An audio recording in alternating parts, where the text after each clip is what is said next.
નમસ્કાર દર્શક મિત્રો, નિર્માણ ન્યૂઝની વિશેષ રજૂઆત સાથે હું છું યજ્ઞ. મિત્રો, નિર્માણ ન્યૂઝની વિશેષ રજૂઆતમાં આજે આપણે વાત કરવાની છે બજેટ 2021 અને 22 જે બહાર પાડવામાં આવ્યું હતું ને ત્યારબાદ જે અત્યારે હાલ તો દરેક લોકો જે આ બજેટને સ્ટડી કરી રહ્યા છે ને જે મહત્વના પોઈન્ટ્સ છે તેની ઉપર જે ચર્ચા વિચારણા કરતા હોય છે.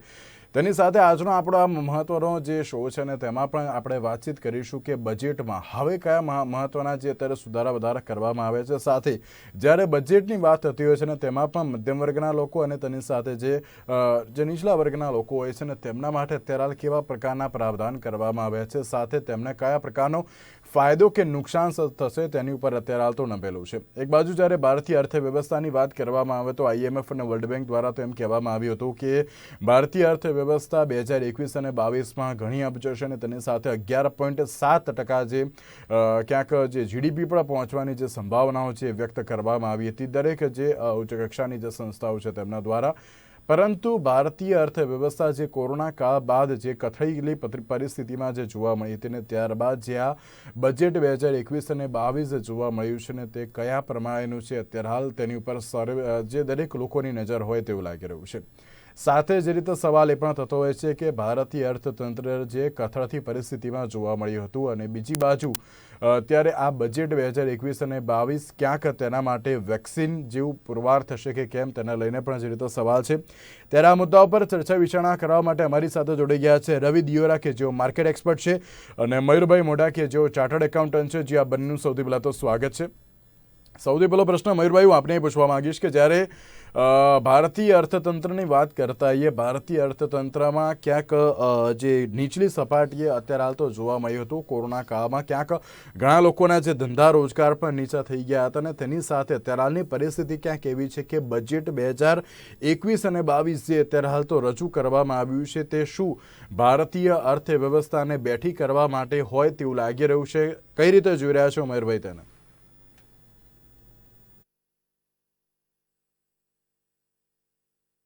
એક બાજુ જ્યારે મયુરભાઈ એક મિનિટ હું તમને રોકવા માંગીશ કે જ્યારે આપણે સેઝની વાત કરતા હોઈએ છીએ તો સેઝમાં પણ અત્યારે હાલ ક્યાંક સુધારો વધારો જોવા મળ્યો હતો. નેશનલ રિસર્ચ ફાઉન્ડેશન પાછળ પણ જે આગલા 5 વર્ષમાં જે પ્રમાણે 50,000 કરોડની જે જોગવાઈ કરવામાં આવી છે, આત્મનિર્ભર ભારતમાં પણ ક્યાંક 27 લાખ કરોડની જે જોગવાઈ કરવામાં આવી છે અને GST પ્રક્રિયાને સરળ બનાવવા માટે અત્યારે હાલ તો ક્યાંક જે મહત્વના પ્રાવધાન કરવામાં આવ્યા હોય તેવું લાગી રહ્યું છે.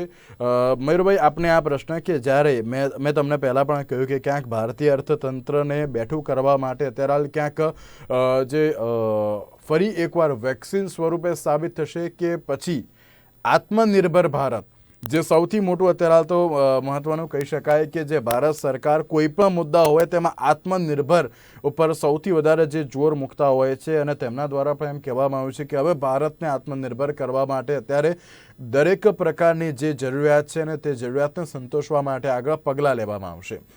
પણ સવાલ એ જ થતો હોય છે મયુરભાઈ કે અત્યારે આ પ્રકારની જે પરિસ્થિતિ ઊભી થઈ છે અને તેમાં પણ જે બજેટમાં અલગ અલગ જે જોગવાઈ કે જાહેર કરવામાં આવી છે, મારી પાસે જે અલગ અલગ જે જોગવાઈ પણ છે અને તેની સાથે જે ઇન્વેસ્ટમેન્ટ અને તેની સાથે ડાયરેક્ટ ટેક્સ ઇનડાયરેક્ટ ટેક્સમાં જે પ્રમાણે સુધારો વધારો કરવામાં આવ્યો છે તેને અનુલક્ષીને જે દરેક બાબત ઉપર જોર મૂકવામાં આવ્યું છે તે અત્યારે હવે કેવા પ્રમાણેની રહેશે તે તો જોવાનું જ રહ્યું. પરંતુ તેની સાથે સૌથી મોટો સવાલ એ હોય છે કે આત્મનિર્ભર બનવા માટે અત્યારે આ બજેટ અને તેની સાથે બજેટમાં જે અલગ અલગ જોગવાઈઓ કરવામાં આવી છે તે કેટલી યોગ્ય, સાથે યોજનાઓ તો જાહેર કરવામાં આવતી હોય છે પરંતુ તેનું જે ઇમ્પ્લિમેન્ટેશન એ ઘણું જરૂરી છે અને ઇમ્પ્લિમેન્ટ કરવા માટે અત્યારે ક્યાંક સરકારે જે મોનિટરિંગ સિસ્ટમ પણ જે લાગુ કરવી જોઈએ તેવું પણ લાગી રહ્યું છે. મોનિટરિંગ પોલિસી અત્યારે હાલ તો ઘણી મહત્વની સાબિત થતી હોય છે અને દરેક લોકો દ્વારા એક જ વસ્તુ અત્યારે હાલ તો જે રીતે સમજવામાં આવી રહી છે કે આ દરેકમાં અત્યારે મોનિટરિંગ જો કરવામાં આવશે ને ત્યારબાદ આ યોજના અત્યારે જે નાનામાં નાના લોકો સુધી પહોંચે છે કે નહીં તેની ઉપર જે ચર્ચા વિચારણા કરવામાં આવતી હોય છે અને તેવું લાગતું હોય છે. જી મયુરભાઈ શું કહેશો? મેં જે રીતે કહ્યું કે આત્મનિર્ભર ભારત અને તેને લઈને 2-3 પ્રશ્નો એકી સાથે પૂછ્યા છે તો હું તમને સ્ટેપ બાય સ્ટેપ જવાબ આપીશ. સૌપ્રથમ તો તમે કીધું કે અર્થવ્યવસ્થા જે કોરોનાને લીધે તકલીફ થઈ હતી અને એ ઊભી થશે કે કેમ, તો એ બાબતમાં તમારું એપ્રિલ મહિનામાં કોરોના વિશે એક સેમિનાર હતો જેમાં મેં કીધેલું કે જનરલી જે પેન્ડેમિક આવતા હોય છે એમાં અર્થવ્યવસ્થા 3 રીતે ઉપર આવતી હોય. તો આપણી અર્થવ્યવસ્થા જે છે એ વી શેપમાં અત્યારે ઉપર આવી રહી છે.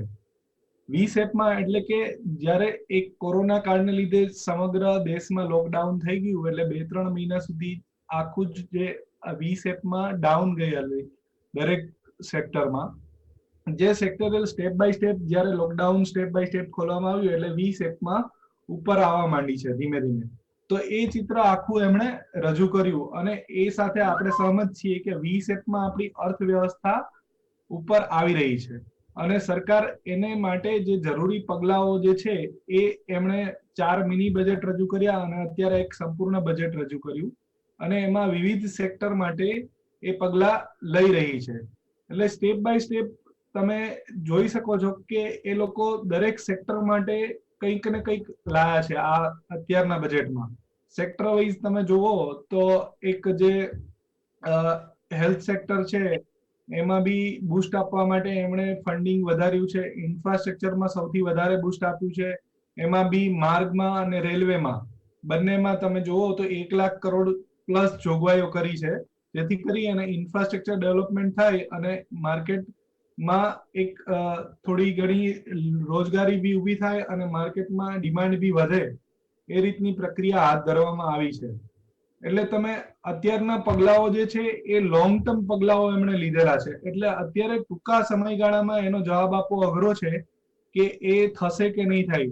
અત્યારે તમે ખાલી નોર્મલ જોઈ શકો છો કે વી શેપમાં આપણી અર્થવ્યવસ્થા ઉપર આવી રહી છે.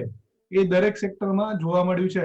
માની લો કે આપણો જે જીડીપી જે છે એ પેલા 2 ક્વાર્ટરમાં જે ડાઉનફોલ ગયો હતો તો એ ડાઉનફોલ માંથી અત્યારે જે ઉપર આવી ગયો છે. તો એ રીતે ધીમે ધીમે અર્થવ્યવસ્થા સંભળી રહી છે એવું મારું કહેવાનું છે. બિલકુલ, એક બાજુ જ્યારે અર્થવ્યવસ્થાને અત્યારે ક્યાંક બેઠી કરવા માટે એક ટોનિક અને એક વેક્સિન આપવામાં આવી હોય તેવું પણ લાગી રહ્યું છે. રવિભાઈ, આપણે જે પ્રમાણે ગઈકાલે પણ જે વાતચીત કરી હતી, ક્યાંક અલગ અલગ સેક્ટરને લઈને તમે મહત્વપૂર્ણ માહિતી પણ આપી હતી, પરંતુ તેની સાથે જે પ્રમાણે આ જે કોરોના કાળ બાદનું જે પ્રથમ બજેટ છે ક્યાંક વેક્સિન પુરવાર પણ સાબિત થયું હોય તેવું લાગી રહ્યું છે. તેની સાથે ફિસ્કલ ડેફિસિટ અને જીએસટીને લઈને અત્યારે હાલ કયા મહત્વની જે વાત કરવામાં આવી છે આ બજેટમાં? ડેફિનેટલી આ બજેટમાં, કારણ કે આ બજેટ ઘણું મોટું રહ્યું, કારણ કે જે રીતે કોરોનાના વેક્સિનના 2 ડોઝ છે એ રીતે આ 5મો ડોઝ ઇકોનોમીને લગાવવામાં આવ્યો. હાલાકી આ ડોઝની ઇમ્પેક્ટ હાલ પૂરતી જે રીતે આગળ વાત થઈ કે વી-શેપ રિકવરી, એ વી-શેપ રિકવરી છે એ આના જ હિસાબે આવી છે કે જેના હિસાબે આગળ 5મું આ એક ડોઝ હતું. હાલાકી આગળના 4 ડોઝને પણ આ બજેટમાં આવરી લેવા જોઈએ, કારણ કે કોઈ પણ ફાઇનાન્શિયલ યર છે એમાં આવું રીતેનું તકલીફ નથી પડી અને આ તકલીફના હિસાબે સરકારે આ 5મો ડોઝ આપ્યો. અને આ ડોઝમાં હાલાકી આ ડોઝમાં એવું હતું કે આ ડોઝમાં પૈસા બહુ ઓછા હતા, રેવન્યુનો શોર્ટફોલ હતું અને સાથે સાથે રેવન્યુ શોર્ટફોલની સાથે જે ગવર્મેન્ટના હેલ્થકેર ઉપરના એક્સપેન્સીસ છે ત્યાં ખાસો એવો વધારો થયો હતો. આ જે રીતે પ્રોવિઝનિંગ પણ આપી છે હેલ્થકેર સેક્ટરમાં 137% નો એક વધારો છે. સાથે ઓલ ઓવર આખા બજેટમાં જોઈએ તો હેલ્થકેર સેક્ટર ઉપર ઘણું પ્રોવિઝનિંગ આપવામાં આવ્યું. આ એક એડિશનલ પ્રોવિઝનિંગ હતું, તો એના હિસાબે સરકારને થોડું આનો ફટકો પડ્યો છે. જે માર્ચથી લઈને જૂન સુધી જે જીએસટી રેવન્યુનો શોર્ટફોલ રહ્યો એમાં પણ ગવર્મેન્ટની રેવન્યુની ખાધ રહી. તો આના હિસાબે બેઝિકલી ફિસ્કલ ડેફિસિટ છે જે 9.5% સુધી પહોંચી. હાલાકી પોઝિટિવ વસ્તુ એ છે કે જે ગવર્મેન્ટે અત્યાર સુધી 27 લાખ કરોડનું જે પેકેજના અનાઉન્સમેન્ટ કર્યા છે આત્મનિર્ભર, એની મોટી પ્રોવિઝનિંગ સરકારે એમાં નથી લીધી. જો આ લેતે થોડી પણ વધારે તો મારા હિસાબે કદાચ 2 લાખ કરોડ જેવી લેતે તો 1% વધુ ડેફિસિટ વધે. પરંતુ સરકારે જે માત્ર અત્યાર સુધી રિયલ એક્સપેન્સીસ થયા છે એ જ એમને આ બજેટમાં એને એક્સપેન્સીસ ગણ્યા છે. તો મારા હિસાબે આ એક 9.5%ની ખાધ છે અને આગળના વર્ષે 6.8%. પણ જે રીતે વી-શેપ રિકવરી છે, ક્યાંક વી-શેપ રિકવરી અટકે એવું ગવર્મેન્ટને પણ ડેફિસિટ સાઇડ પણ લાગી રહ્યું છે.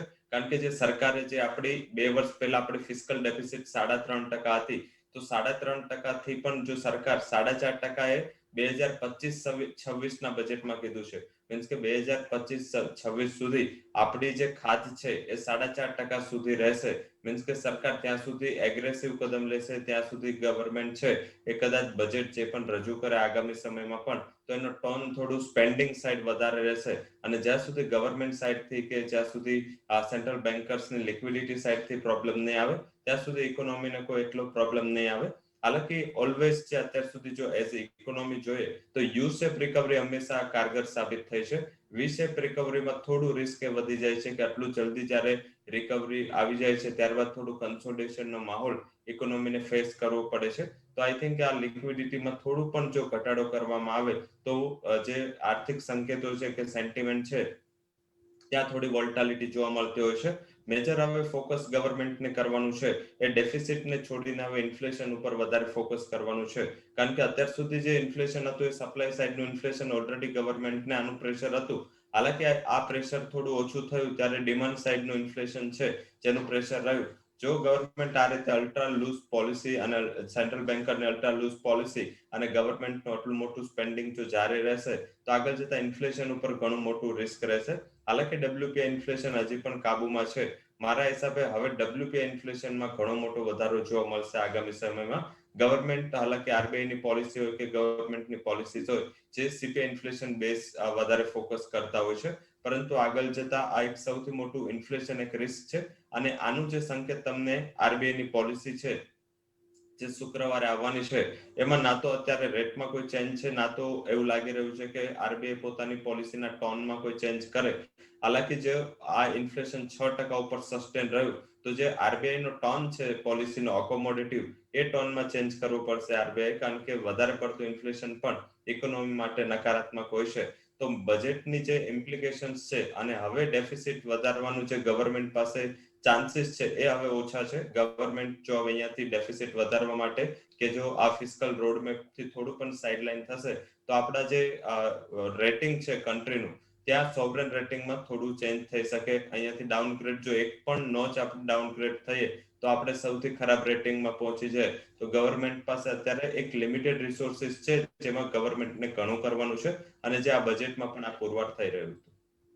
બાજુ જ્યારે બજેટની વાત કરતા હોઈએ છીએ અને બજેટમાં પણ જે અલગ અલગ જે પ્રાવધાન કરવામાં આવ્યા છે, ક્યાંક જે રીતે ગઈકાલે પણ જે મહત્વની જે વાતચીત કરવામાં આવી હતી તેમાં પણ અત્યારે જે દરેક લોકોને ક્યાંક ક્વેશ્ચન માર્ક હજુ પણ હોય આ બજેટમાં તેવું લાગી રહ્યું છે. કારણ કે જો આખું બજેટ જો આપણે રિફર કરવા જઈએ અને રિફર કરીએ ત્યારબાદ પણ જે રીતે એક વસ્તુ એમ પણ ના ખબર પડતી હોય કે ના હજુ પણ આમાં કયા મહત્વના જે પ્રાવધાન કરવામાં આવે છે. અમરભાઈ, આપણે જે રીતે શોર્ટ ટર્મ અને તેની સાથે લોંગ ટર્મ જે વાત તો કરી કે અત્યારે ક્યાંક ફાયદો અને નુકસાન જોવા મળી રહ્યું છે, પરંતુ તેની સાથે લોખંડ, સ્ટીલ, મોબાઈલ ઉપકરણ અને તેની સાથે જે અલગ અલગ કહી શકાય કે જે વસ્તુઓ છે તેની ઉપર જે ડ્યુટી ઘટાડવામાં આવી છે તેને લઈને તમે શું કહેવા માંગશો? તો ડ્યુટી અત્યારે જે કસ્ટમ ડ્યુટી ઘટાડવામાં આવી છે તો એને લીધે એક્સપોર્ટ આપણું પ્રમોશન થાય એ એમથી ડ્યુટી ઘટાડવામાં આવી છે.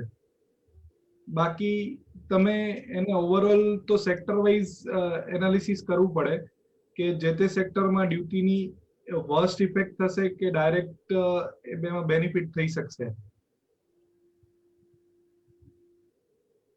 જ્યારે આ જે બજેટ જે રજૂ કરવામાં આવ્યું છે તે માત્ર ક્યાંક ફાયદો કે નુકસાન નહીં, અત્યારે હાલ જે રીતે નોર્મલ જ બજેટ હોય તેમ, કારણ કે તેમાં કોઈ પોઝિટિવ વસ્તુ જોવા નથી મળી, ના તો કોઈ નેગેટિવ વસ્તુ જોવા મળી છે. આમાં શું છે કે બંને વસ્તુઓ જોવા મળી છે, પોઝિટિવ બી જોવા મળી છે અને નેગેટિવ બી જોવા મળી. આપણે જો સેક્ટર વાઇઝ ને બદલે કોને કેવી રીતે ઇફેક્ટ કરે તો હું તમને એક નાનું એનાલિસિસ આપી શકું. બિલકુલ. આપણે યુનિયન બજેટનું એનાલિસિસ આ રીતે કરી શકીએ કે એક તો HNI છે જે હાઈ નેટવર્થ ઇન્વેસ્ટર છે, કે SME ઓનર્સ છે, યંગ સેલરાઇડ ને પ્રોફેશનલ છે, રિટાયર્ડ ઇન્ડિવિજ્યુઅલ્સ છે અને હોમ મેકર્સ છે. આ 6 પાર્ટમાં આપણે બજેટનું જો એનાલિસિસ કરીએ તો કોને પોઝિટિવ ઇફેક્ટ થઈ રહી છે અને શું ઇફેક્ટ થઈ રહી છે એની ચર્ચામાં આપણે જોઈએ તો HNI માટે આ બજેટમાં તમે જોઈ શકો કે ઓડિટની જે ટર્નઓવરની લિમિટ છે એ 5 કરોડની 10 કરોડ કરવામાં આવી છે. કસ્ટમ ડ્યુટી જે ગોલ્ડમાં અને સિલ્વરમાં એ ઘટાડવામાં આવી છે, 12.5% થી 7.5% કરવામાં આવી છે. પછી રિલીફ એડવાન્સ ટેક્સમાં જે રિલીફ આપવામાં આવી છે ડિવિડન્ડમાં, આના સિવાય exemption of tax deduction at source dividend માંથી એ બી એક રિલીફ છે. પછી removal of double taxation for NRI એ બી એક રિલીફ છે. પછી એના સિવાય તમે eligibility of period of claiming capital gain exempt from investment made in startup એટલે સ્ટાર્ટઅપ માટે બી એક બેનિફિટ આપવામાં આવ્યો છે. આ સિવાય તમે જુઓ તો proposal to introduce investor characteristic in all financial products to protect ઇન્વેસ્ટરને દરેક ફાઇનાન્શિયલ પ્રોડક્ટમાં જે બેનિફિટ થાય એના માટે બી એક પ્રપોઝલ એમ જાય. અને આના સિવાય ઇઝ ઓફ ફાઇલિંગ રિટર્ન્સ, જેમાં મેં ગઈકાલે બી વાત કરેલી કે ડિટેલ્ડ કેપિટલ ગેઇન અને dividend income, interest income, post વધારે જે છે એ પ્રીફિલ્ડ થઈને આવશે. આ બધી જે છે પોઝિટિવ સાઈડ છે. અને તમે જો નેગેટિવ સાઈડ જોવો આમાં HNI માટે, તો એક છે કે interest earned on annual provident fund contribution exceeding ₹2.5 lakh from April 2029. એટલે કે તમે જે પ્રોવિડન્ટ ફંડ જે છે એના પર ઇન્ટરેસ્ટ 2.5 લાખ થી વધારે અર્ન કરશો તે હવે ભવિષ્યમાં એ ટેક્સેબલ થશે. એના સિવાય જે unit link insurance issued after 1st February 2021, tax exemption will not be provided for maturity proceed. એટલે કે જે યુનિટ લિંક ઇન્સ્યોરન્સમાં મેચ્યુરિટી થશે ભવિષ્યમાં, આ જે હવે આવતીકાલથી કે ગઈકાલથી ઇસ્યુ થશે જે નવા, તો એમાં જે પેલા બેનિફિટ હતો કે જ્યારે એ જે રિડીમ થાય ત્યારે બી એ ટેક્સ ફ્રી હતા, તો એ હવેથી 2.5 લાખની ઉપર જે પ્રીમિયમ હોય એમાં એ ટેક્સ ફ્રી નહીં થાય. એ સિવાય રિસ્પોન્સિબિલિટી ઓફ TDS ઓન 0.1%, એટલે કે જે 50 લાખથી વધારાનું ટર્નઓવર હોય તમારું એક પર્ટિક્યુલર ટ્રાન્ઝેક્શનનું અને 10 કરોડથી ઉપર તમારું ટર્નઓવર હોય તો તમારે જે TDS કાપવો પડશે એ જે તે તમે પરચેસ કરશો એમાં. જે અત્યારે TCS જે હતો કે તમે 10 લાખની ઉપરની કાર પરચેસ કરો, તે રીતના દરેકમાં હવે TDS ઇમ્પ્લાય કર્યો છે અને TCS બંને. તો આ રીતે તમે HNI માટે આ છે. આના સિવાય તમે SME ઓનર્સ માટે જોવો તો SME માટે એલોકેશન ઓફ 15,700 કરોડનું એલોકેશન કરવામાં આવ્યું છે, જેમાં તમે મેગા ઇન્વેસ્ટમેન્ટ ઇન ટેક્સટાઇલ છે, પછી increase capital limit small companies હતી તો એમાં એક કેપિટલ લિમિટ જે 50 લાખ હતી એ 2 કરોડ અને ટર્નઓવરની લિમિટ 2 કરોડ હતી એ 20 કરોડ કરવામાં, એટલે કે સ્મોલ કંપની જે છે એમાં એક ઇઝ ઓફ કમ્પ્લાયન્સ રિક્વાયરમેન્ટ કરવામાં આવી છે. આ સિવાય તમે કસ્ટમ ડ્યુટી જે છે semi flat and long products non alloys and stainless steel reduce to 7.5%. આ બી SME ઓનર્સ માટે એક બેનિફિટ છે. પછી duty on steel scrap exemption for period up to 31st March 2022.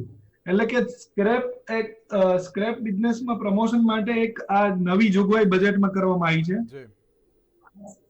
આ સિવાય તમે જે ઘણા બધા બેનિફિટ્સ બીજા SME સિવાય તમે જુઓ તો યંગ અને સેલરાઇડ માટે તમે જુઓ તો એડવાન્સ ટેક્સમાંથી ડિવિડન્ડની લાયબિલિટી જે છે એ અત્યારે કાઢી નાખી છે. પછી proposal to introduce investor characteristic across all financial products એક નવી વસ્તુ આવી છે. મેજર તમે રિટાયર્ડ ઇન્ડિવિડ્યુઅલ્સ માટે જે એક રિટર્ન ન ભરવા એક જોગવાઈ કરવામાં આવી છે, પણ એ થોડી ટેક્ટિક છે કે તમે એમાં એક ફોર્મ તમારે બેંકમાં ફાઇલ કરવું. અને હોમ મેકર્સ માટે કસ્ટમ ડ્યુટી જે ગોલ્ડ ને સિલ્વરમાં ઘટાડવામાં આવી છે જેથી એની પ્રાઇસ કટ ડાઉન થશે એવું લાગે છે એમને. ઓકે, એટલે કે અત્યારે હાલ તો જે રીતે જોઈ શકીએ કે ઘણા બધા જે આમાં ફાયદા અને નુકસાન તો જોવા મળ્યા છે. અને તેની સાથે રવિભાઈ હું આપને છેલ્લો પ્રશ્ન પૂછવા માંગીશ કે અને એમાં પણ 3 ક્વેશ્ચન ઇન્ક્લુડ કરીશ. જે પ્રમાણે આપણે ફિસ્કલ ડેફિસિટ અને GST લઈને તમે જે રીતે મહત્વની માહિતી આપી અને તે અને બજેટની વાત કરીએ, બજેટ 2021 જે પ્રમાણે જાહેર કરવામાં આવ્યું છે તે શોર્ટ ટર્મ પીરિયડ માટે છે કે લોંગ ટર્મ પીરિયડ માટે, સાથે હાઉસિંગ સેક્ટર ઉપર જે સૌથી વધુ ભાર મૂકવામાં આવ્યો છે અને minimum government and maximum governance ઉપર ભાર મૂકવામાં આવ્યો છે. કઈ રીતે જોઈ રહ્યા છો આ 3 વસ્તુને તમે? ડેફિનેટલી લોંગ ટર્મ માટે આ બજેટ છે. શોર્ટ ટર્મમાં આની કોઈ વધારે ઇમ્પેક્ટ પડશે નહીં. આમ તો જો અંદર રીડ કરવા જાય અને પોઈન્ટ વાઇઝ છે તો 370 પેજની ખાલી હાઇલાઇટ વાળું બજેટ છે, તો મીન્સ કે આપણો આખો દિવસ આમાં શોમાં જાય. પરંતુ જે મેજર હાઇલાઇટ છે બજેટની એમાં તમે જો તો ગવર્મેન્ટનું જે ફોકસ છે આ ટાઈમ એ લોંગ ટર્મ વધારે રહ્યું છે. સાથે ગવર્મેન્ટે આ 5મા તબક્કામાં બજેટ આપ્યું છે. મીન્સ કે 4 તબક્કામાં ગવર્મેન્ટે ઓલરેડી ઘણી એવી પ્રોવિઝનિંગ કરી દીધી છે, ઘણી એવી સ્કીમ્સ આપી છે. એના હિસાબે આ બજેટમાં કંઈ મોટું કરવા જેવું નહોતું. તો જે પણ જૂનું બજેટ છે એનું એક ફોલોઅપ બજેટ કહી શકાય. અને આ બજેટમાં ગવર્મેન્ટે લોંગ ટર્મ પ્રોવિઝનિંગને વધારે ફોકસ છે. હાલાકી જે 100 વર્ષનું સૌથી બેસ્ટ બજેટ છે એમાં ઘણી એવા સેક્ટર્સ છે, ઘણી એવી એક્સપેક્ટેશન્સ છે જ્યાં ગવર્મેન્ટ એગ્રેસિવ રિફોર્મ્સ કોરોનાની પરિસ્થિતિને હિસાબે નથી લઈ શકી. તો આગળના વર્ષોમાં કદાચ આ બજેટમાં ઘણું મોટું અનાઉન્સમેન્ટ તમને જોવા મળે, ઘણા મોટા રિફોર્મ્સ જોવા મળે. પરંતુ મારા અંદાજે જે સેક્ટર વાઇઝ જ્યાં પોઝિટિવ છે, જ્યાં બજેટ જે સેક્ટર માટે ને ત્યાં સારું આવશે એ બેન્કિંગ છે, ફાઇનાન્શિયલ છે. 1.5 લાખ એનપીએસ સાઇડલાઇન કરવી એ ઘણું મોટું પોઝિટિવ વસ્તુ છે આ બંને સેક્ટર માટે. સેકન્ડ, ઇન્ફ્રા માટે ઘણું બૂસ્ટર છે. ઇન્ફ્રા સેક્ટરની એક્ટિવિટીઝ આગળ જશે તો જોબના જે પ્રશ્ન છે, સાથે આ નવી બિઝનેસને એટ્રેક્ટ કરવાના જે પ્રશ્ન છે એ સોલ્વ થશે. અને જે નવા બિઝનેસ અને એફઆઈએસ એફડીઆઈએસ નો ફ્લો જારી રહેશે. સાથે હેલ્થકેરનું અલોકેશન્સ વધારું. આના હિસાબે હેલ્થકેર સેક્ટરમાં ઘણા મોટા પરિવર્તન આવશે. તો આ સેક્ટર છે જ્યાં પોઝિટિવ છે. જ્યાં માર્કેટની એક્સપેક્ટેશન હતી અને ના આવ્યું એ શિક્ષણ ક્ષેત્ર છે, ત્યાં કંઈ ખાસ નીકળે ના આવ્યું. એગ્રીકલ્ચર છે જ્યાં એક્સપેક્ટેશન ઓછી રહે કારણ કે આંદોલનો ચાલી રહ્યા છે. તો ગવર્મેન્ટ પાસે હજી એક સ્ટેબિલિટી કે પોલિસીની રિલેટેડ એક અનસર્ટનિટીઝ છે. ટુરિઝમ અને હોટલ સેક્ટર જે સૌથી મોટી એક્સપેક્ટેશન હતી કે કોરોનાના હિસાબે આ સેક્ટરને ઘણી મોટી લોસ ગઈ હતી, તો ત્યાં કંઈક રિલીફ આપવાની વાત હતી, એ થોડી ના આવી. મેટલ અને સ્ટીલ કંપનીઓ માટે નેગેટિવ ન્યૂઝ એ રહ્યા કે ગવર્મેન્ટે કસ્ટમ ડ્યુટી ઘટાડી. આના હિસાબે હા, એક્સપોર્ટ પ્રમોટ થાય પણ સામે ઇમ્પોર્ટનો ખતરો વધારે રહે કારણ કે ચાઇનીઝ સ્ટીલ ઇન્ડિયન સ્ટીલ કરતા સસ્તું છે અને એના ડમ્પિંગને હંમેશા આ ઇન્ડસ્ટ્રીને ભય રહેશે. તો જો તમે ડ્યુટી ઘટાડશો તો આ બેઝિકલી આ નેગેટિવ સેન્ટિમેન્ટ આ સેક્ટર માટે રહેશે. તો આટલા સેક્ટર્સ છે જેને મારા હિસાબે ડાયરેક્ટલી ઇમ્પેક્ટ પડશે. ઇનડાયરેક્ટલી સિમેન્ટ છે, સાથે સાથે ઘણી એવી ઇલેક્ટ્રોનિક્સ છે, મોબાઈલ મેન્યુફેક્ચરિંગ છે, આ બધા માટે પણ ઘણા પ્રોવિઝનિંગ બજેટ માટે છે. તો ઓલ ઓવર બજેટ મિક્સ રહ્યું. હાલાકી ફાઇનાન્સ મિનિસ્ટરે બજેટ બાદ તુરંત જણાવ્યું કે બજેટમાં ફાઇનાન્સ મિનિસ્ટરને ઘણું આપવું હતું પરંતુ લિમિટેડ રિસોર્સિસ હતા. તો એક લિમિટેડ રિસોર્સિસથી જેટલું થઈ શકે એટલું ફાઇનાન્સ મિનિસ્ટરે કર્યું. આગળ જોવાનું રહ્યું કે આ ડેફિસિટનો આંકડો છે અને જે 27 લાખ કરોડથી આગળના બજેટમાં કેટલું અંદર આવે છે. આ જેટલું અંદર આવશે, જે 6.8% ડેફિસિટ ગવર્મેન્ટે ફોકસ કરી છે, મારા હિસાબે આંક વધશે કારણ કે જો 27 લાખ કરોડના પ્રોવિઝનિંગની એક્સપેન્સીસ જો ગવર્મેન્ટની બેલેન્સ શીટમાં આવશે, મીન્સ પીએનએલ માંથી બેલેન્સ શીટમાં આવશે, તો મારા મત મુજબ આ ફિસ્કલ ડેફિસિટનો આંકડો 7.5 થી 8% રહેવો જોઈએ.